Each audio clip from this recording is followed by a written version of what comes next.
For decades, policymakers, including conservatives and some liberals, have bought into a false story about the impact of immigration.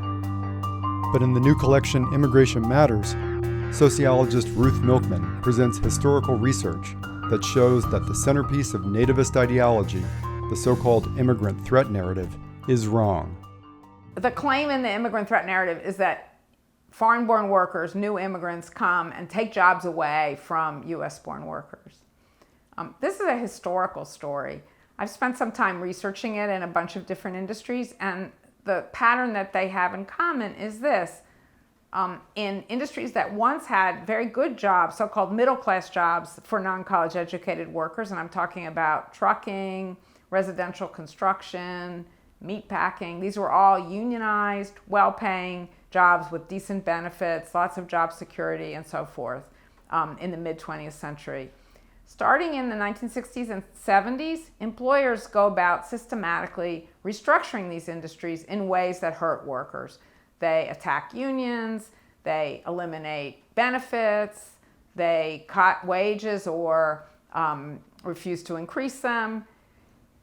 So what were once good-paying, middle-class, secure union jobs become low-wage, undesirable jobs with no union protection. And U.S.-born workers respond to that historical change, in many cases, by abandoning those jobs. They want good jobs. They don't want degraded jobs. And so they move on to greener pastures if they possibly can.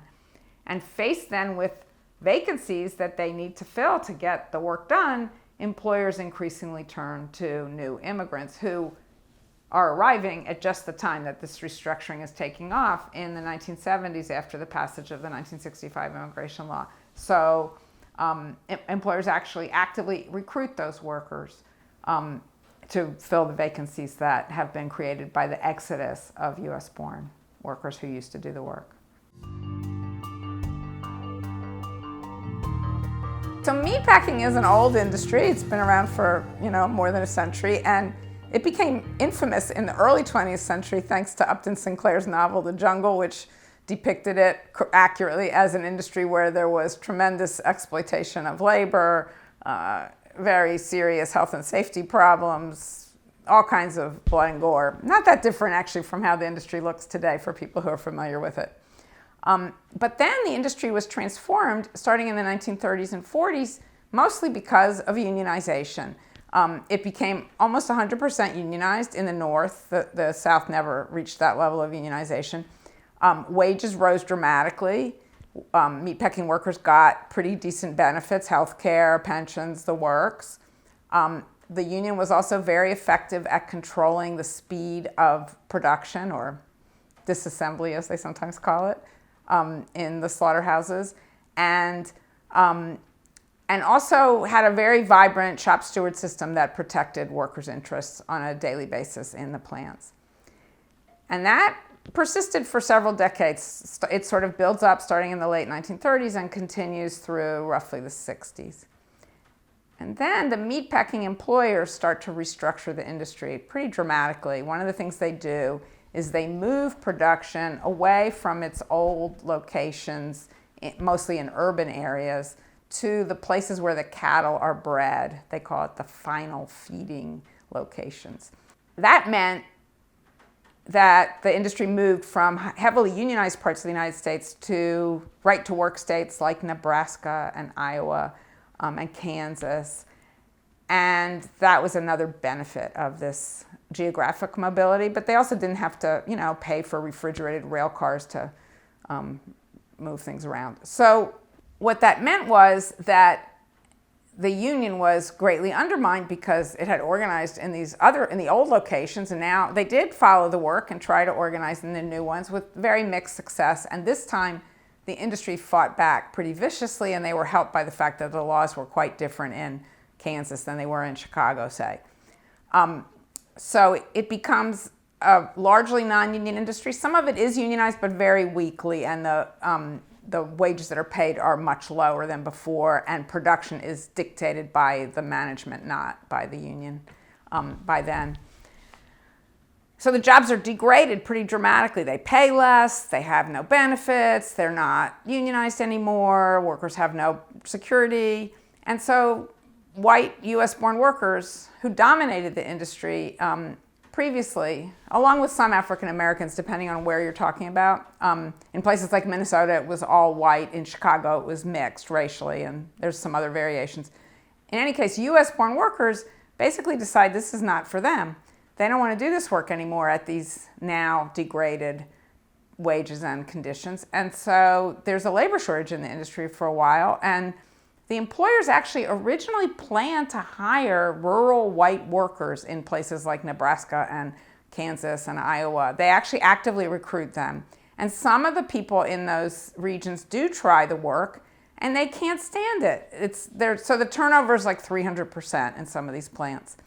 And then the employers think, well, we have to find workers somewhere else. And so they start looking around, and they hire refugees from Southeast Asia, and they start recruiting workers from Mexico, and also immigrants who've already come to the United States from places like California and Texas, and they recruit them to Iowa and Kansas. And so that's how the industry changes from a US-born dominated workforce to one that is today dominated by black and brown people, most in the Midwest, mostly immigrants and refugees.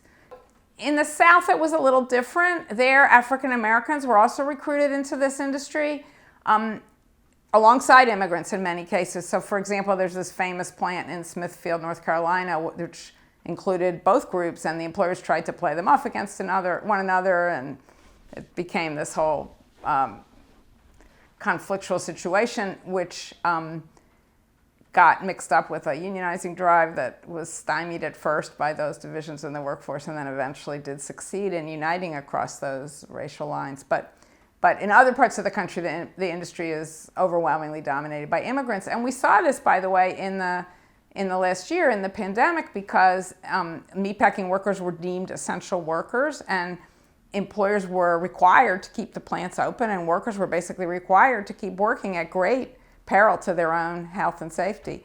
And so the people who took those risks to keep the population of this country fed were overwhelmingly foreign-born.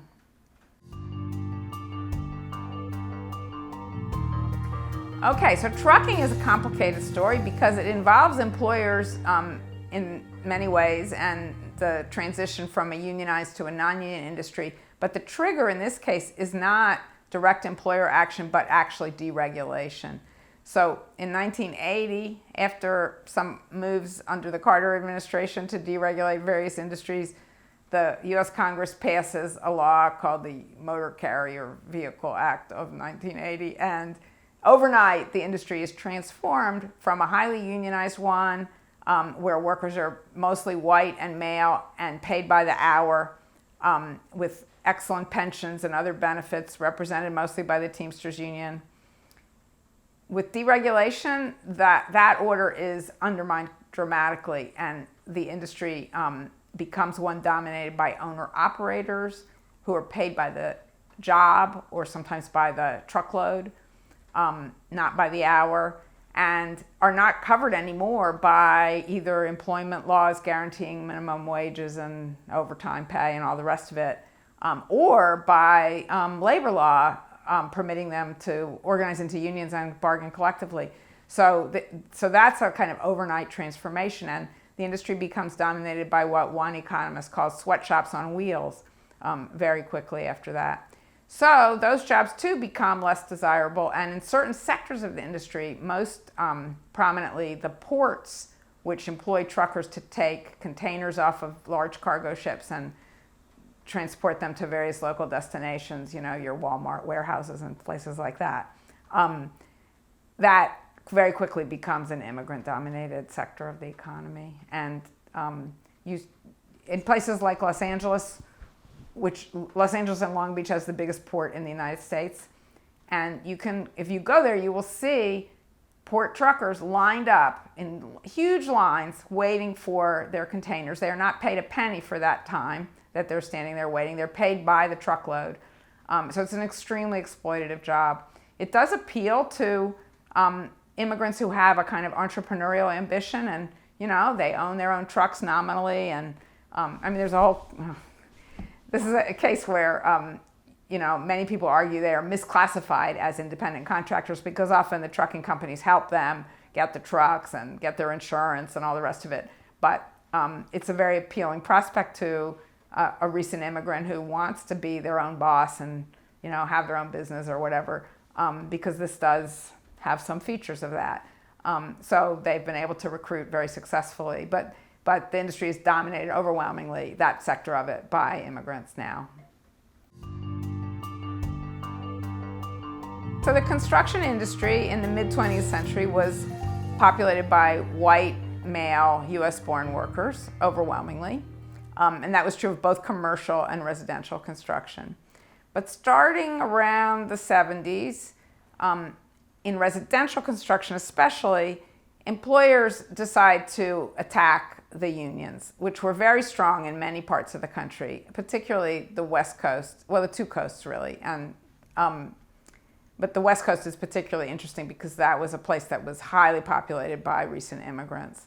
So in California, for example, residential construction was actually more than 100% unionized in the 1960s. The way that's possible is construction workers remain members of the union when they're not working. They finish a job and they take some time off, or there's an earthquake or something interrupts their work, but they remain members of the union. So in periods where the industry is booming, you can have more than 100% unionization. The point is, it was wall-to-wall unionized.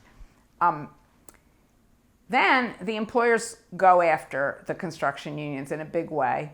And it's a complicated story of how that works because this is an industry that has many layers of subcontracting. And so it's a matter of whether the big builders hire union contractors or non-union contractors, the latter being usually underbidding the former. And so that begins to happen. They start to hire more and more non-union contractors. And those are the contractors who are underbidding on the basis of labor costs. They are looking for workers who are not union members and are willing to work for lower wages. And they increasingly turn to immigrants to do that. In this case, the unions didn't really resist. In California in particular, because there was a lot of commercial building going on, their members basically moved over into the commercial side of the industry and kept their high pay and benefits and basically abandoned the residential sector. And so then employers turned to immigrants. Interestingly, at first, the contractors and employers were quite skeptical about immigrant workers. They thought, well, they don't speak English. How are we going to make this work? They really weren't happy about it in the beginning. And then later, I remember interviewing some drywall contractors who said things like this. They said, well, before I got the kind of riffraff from the white workforce, people who couldn't get up in the morning, came to work drunk, stuff like that. Now, he said, with the Hispanics, I get the cream of the crop. This is a much better job than picking strawberries, and that was true. So they convert pretty quickly to think that these are the ideal workers for the industry. But just as in meatpacking and some other industries, it's a story of US-born workers abandoning this sector of the industry, and subsequently employers turn to immigrants. Interestingly, in this case, even though part of the point of the exercise is to get rid of the unions and degrade the jobs, in some sectors, the immigrants themselves did manage to unionize and upgrade the work later on. But the transition from US-born workers to immigrant ones is before that happens.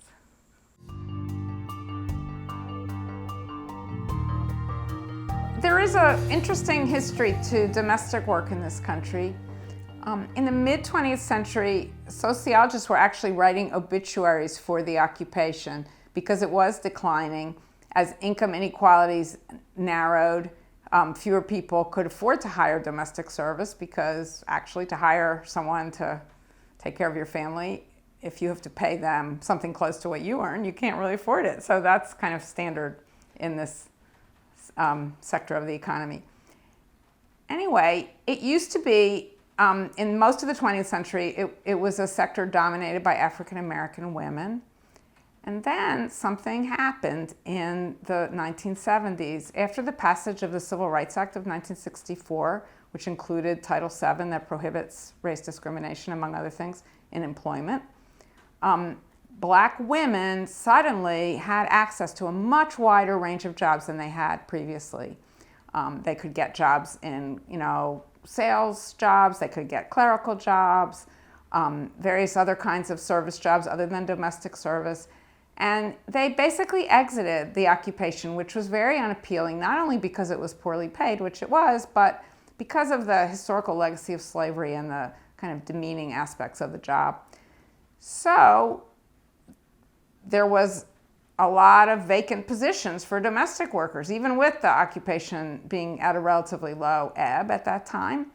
And employers who wanted to hire domestic workers were scrounging around looking for other populations. And this was right around the 1970s when immigration began to increase again after the passage of the 1965 immigration law. So increasingly, they turned to hire recent immigrants, overwhelmingly women immigrants. And little by little, it was actually not that slow. Pretty quickly, the occupation changed from one dominated by black women to one dominated by brown women, or sometimes black women, but they were immigrant women. So that's a pretty interesting story of replacement. Now, it is different from what happened in male employing industrial jobs where immigrants replaced men after they left because the jobs had been degraded. What's different is that domestic work was never a great job. It was never unionized extensively. It never paid much. It never offered benefits. So unlike, say, meatpacking jobs, which did all of those things, this was always a crummy job. But the parallel between the male and female stories is that in both cases, US-born workers, for very different reasons, exit the occupations, and that's when employers recruit immigrants to replace them.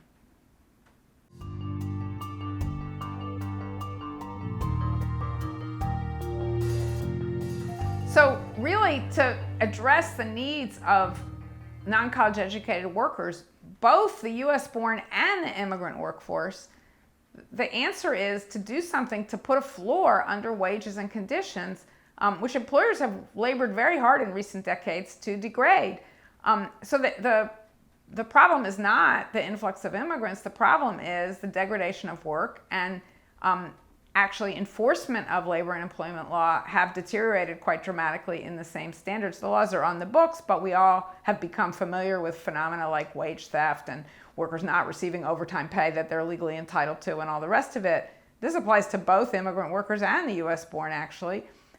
So again, American workers who are concerned about the degraded working conditions that they now confront have every reason to be angry at that, but it's not the fault of immigrants, it's the fault of employers and policymakers who have let those standards slip. Milkman's path-breaking research overturns the tired orthodoxy that has hobbled the immigration debate for decades and points the way toward a bold new paradigm for immigration policy in the U.S.